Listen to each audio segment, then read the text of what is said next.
চিড়ে বাজার চলছে 30 টাকা, 15 15 30 আর কত এদিকে কথা গেলি 85 85 বলি 80 টাকা দিব তুই স্কয়ার ফিট। এ বাপ কি করে বলছি বেশি যে মাছ ধরে বুঝলি কেরা মুদি করি খাবি এ যতই করুক জানলার মজুরি আলাদা, বেলকুনির মজুরি আলাদা। কেন আলাদা হবি না ওটা তো নাই। আচ্ছা আচ্ছা তখন হিসাব ধরবো 1 ফিট পারলে করে হিসাবটা জন্য নিয়ে মারবো বাড়াই যাম না। বন্ধুরা কিসে আছে জানা জানা 5000 করে 530,000 টাকা চলে যাবে মজুরি।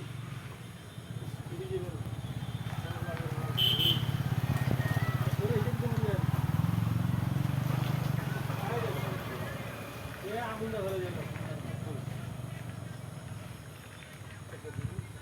পাইয়া নেই ঢৌরি বেড়া গিয়ে রে মরণে পাইয়া নেই মরণ। ভক্তি কথা বলি ঢৌরি বেড়া গিয়ে চা এখানে হাতে দিই তো কম রেটে একদম সীমিত রেটে মাল দেয় যদি পয়সা দিয়ে আটকে দিতে